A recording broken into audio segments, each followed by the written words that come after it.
Hi traders, welcome to my channel. నేను మీ సురేష్. ఈరోజు bank Nifty 1 minute time ఫ్రేమ్లో possible entries నేను ఎక్స్ప్లెయిన్ చేస్తాను.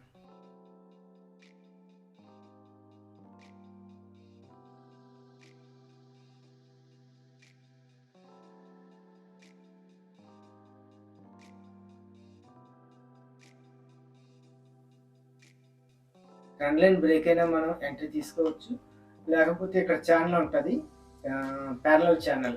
దీన్ని తీసుకొని ఈ ట్రెండ్ లైన్ లాగానే ఫస్ట్ 2 స్వింగ్స్ని కలుపుకుంటూ వాటి డ్రా చేసుకొని ఇలా కింద ఉన్న 2 స్వింగ్స్ని కూడా యాడ్ చేస్తే ఇది ఒక ఛానల్ అవుతుంది అనమాట. ఈ ఛానల్ ఏంటంటే ఈ డౌన్ ఛానల్ తగిలి అప్పర్ ఛానల్ వరకు వెళ్తుంది, మళ్ళీ అప్పర్ ఛానల్ తగిలి మళ్ళీ కిందకి వస్తుంటుంది.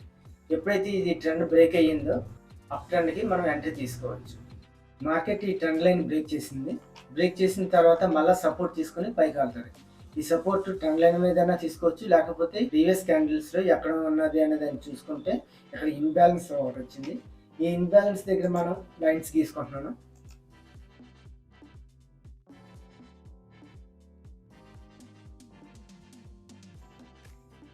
ఇది ఇన్బ్యాలెన్స్ అంటే మార్కెట్ తిరిగి ఇన్బ్యాలెన్స్ క్లియర్ చేసుకుని పైకి వెళ్తుంది. అలా కాకుండా 5 మినిట్స్లో కూడా ఒకసారి చెక్ చేసుకుంటున్నాను ఎలాగ ఉందని.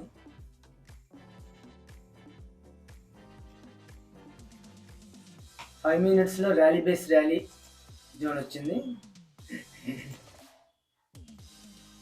ఇది 5 మినిట్స్లో ర్యాలీ బేస్ ర్యాలీ. మళ్ళీ తిరిగి 1 మినిట్ టైం ఫ్రేమ్లోకి వచ్చేస్తున్నాను.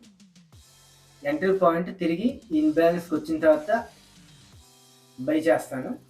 స్టాప్ లాస్ ఈ జోన్ కిందకి పెట్టుకుంటున్నాను. 40 పాయింట్లు 50 పాయింట్లు వచ్చింది. 50 పాయింట్లు స్టాప్ లాస్ పెట్టుకుంటున్నాను. ఫస్ట్ టార్గెట్ ఇక్కడికి వస్తుంది.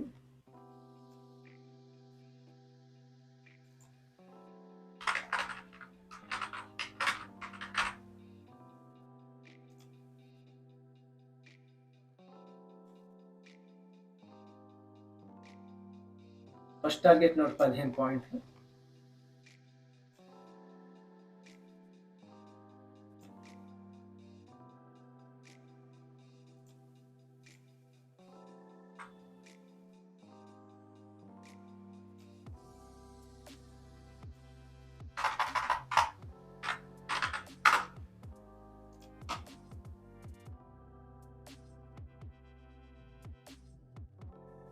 ఇది సెకండ్ టార్గెట్.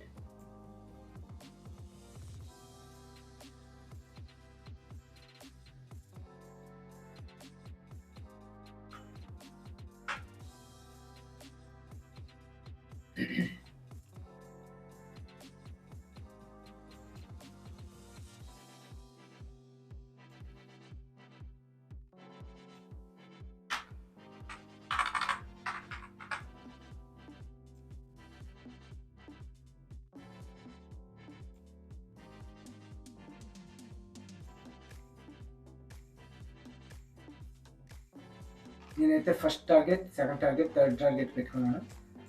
ఎంతవరకు వెళ్తుందో చూద్దాం.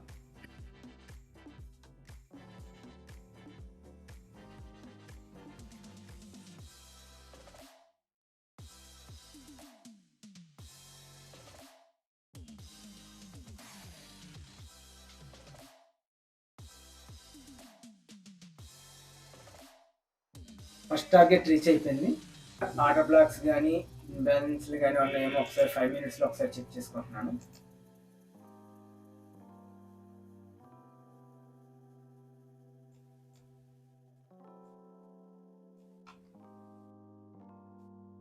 ఫైవ్ మినిట్స్లో ర్యాలీ బేస్ ర్యాలీ వచ్చింది. అంటే మార్కెట్ వస్తే మళ్ళీ తిరిగి ఇంతవరకు వస్తుంది. ఇప్పుడు ఈ ర్యాలీ బేస్ ర్యాలీతో పాటు బ్యాక్ సైడ్ కూడా చూసుకుంటే స్ట్రాంగ్ రెసిస్టెన్స్ ఉన్నది అనమాట. స్ట్రాంగ్ రెసిస్టెన్స్ లెవెల్స్ ఉన్నాయి అన్నమాట. అంటే ఇది రెసిస్టెన్స్ లెవెల్, ఇది రెసిస్టెన్స్ లెవెల్. ఎక్కడి నుంచి రిజెక్షన్స్ వచ్చినాయి కాబట్టి ఇది రెసిస్టెన్స్ లెవెల్. ఈ రెసిస్టెన్స్ లెవెల్ని బ్రేక్ చేసి పైకి వెళ్ళి మళ్ళీ తిరిగి ఈ రెసిస్టెన్స్ అలా సపోర్ట్ అయిపోద్ది. ఈ సపోర్ట్ మీద బేస్ చేసుకుని మళ్ళీ పైకి వెళ్తుంది. అంటే మార్కెట్ తిరిగి ఇంతవరకు వస్తుందని మనం అంచనా వేయచ్చు అనమాట. ఇప్పుడు చూద్దాం ఏమవుతుందో.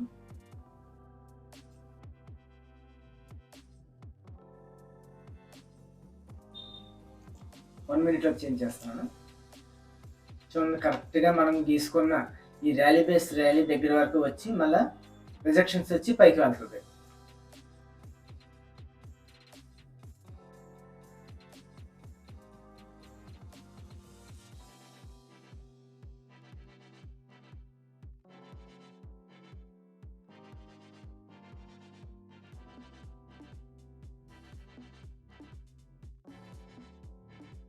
ఓకే, థర్డ్ టార్గెట్ కూడా రీచ్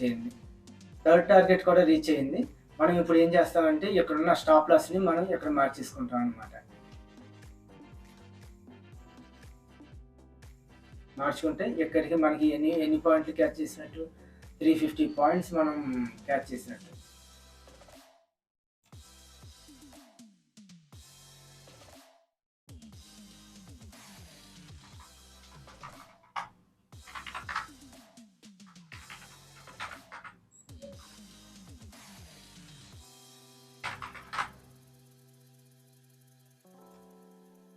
ఇక్కడికి మనకి ఈ 3 టార్గెట్లు రీచ్ అయితే 350 పాయింట్స్ మనకి రీచ్ అయినాయి.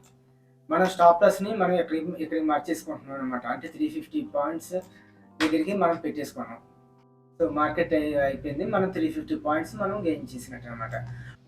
అంటే మనం ఒక ట్రెండ్ లైన్ మనం ఐడెంటిఫికేషన్ చేసి కరెక్ట్గా ప్రాపర్గా కానీ మనం ఎంట్రీ తీసుకుంటే మనం మినిమం టార్గెట్స్ అనేవి రీచ్ అయిపోతాయి.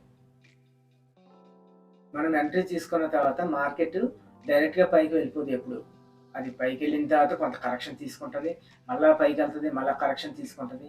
అప్పుడు మనం ఎక్కడ కరెక్షన్ ఎంతవరకు వస్తుంది అన్నదే మనం ఐడెంటిఫై చేయాలి.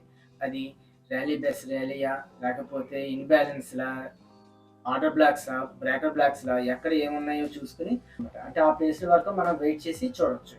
మళ్ళీ అది రేటింగ్ ఇక్కడ చూడండి, కరెక్ట్గా నేను ఇక్కడ ర్యాలీ బేస్ ర్యాలీ వచ్చింది, వెనకతలేమని రెసిస్టెన్స్ ఉంది, వీటిని బ్రేకర్ బ్లాక్స్ అంటాం. ఈ ప్లేస్ దగ్గర వచ్చి మళ్ళీ ఈ ప్లేస్ వరకు వచ్చి వెళ్తుంది అని అనుకున్నాను. మళ్ళీ అక్కడికే సేమ్ ఎగ్జాక్ట్గా అక్కడికే వచ్చి మళ్ళీ పైకి తీసుకెళ్ళింది. మళ్ళీ పైకి వెళ్ళిన తర్వాత మళ్ళీ రీటెస్ట్ ఎంతవరకు అవుతుంది, కరెక్షన్ ఎంతవరకు అవుతుంది అన్నది మళ్ళీ మనం చూసుకున్నట్టయితే మళ్ళీ ఇక్కడ ఒకసారి ఇన్బ్యాలెన్స్ వచ్చింది, ఇక్కడ రెసిస్టెన్స్ వచ్చింది, ఇక్కడ కూడా ఇంగిల్ఫింగ్ ప్యాటర్న్ వచ్చింది. కాబట్టి మొత్తం టోటల్గా ఇదంతా ఒక జోన్ కింద తీసుకుంటే మళ్ళీ మార్కెట్ అక్కడి వరకు వచ్చి ఆగుతూ ఉంటుంది అనమాట. చూడండి ఇక్కడ తీసుకున్నాం సార్, కరెక్ట్గా సేమ్ ప్లేస్ దగ్గర రిజెక్షన్ అయ్యింది. మళ్ళీ దీన్నే బ్రేక్ చేసి పైకి వెళ్ళింది, మళ్ళీ తిరిగి అదే రీటెస్ట్ చేసుకుని మళ్ళీ పైకి వెళ్ళింది. కాబట్టి మనం ఇది పైకి వెళ్ళిన తర్వాత ఈ రెడ్ క్యాండిల్స్ పడుతున్నాయని కంగారు పడకుండా మనకి ఎంతవరకు వస్తుంది దాని కింద వరకు మనం స్టాప్ లాస్ మెయింటైన్ చేసుకుంటూ ట్రైలింగ్ స్టాప్ లాస్ చేసుకుంటూ వస్తే మనం ఈ ర్యాలీని మనం క్యాచ్ చేయొచ్చు అనమాట. ఓకే ట్రేడర్స్, నేను చేసే పద్ధతి మీకు అర్థమైందని అనుకుంటున్నాను. Thank you for watching. Please like, share and subscribe to our channel.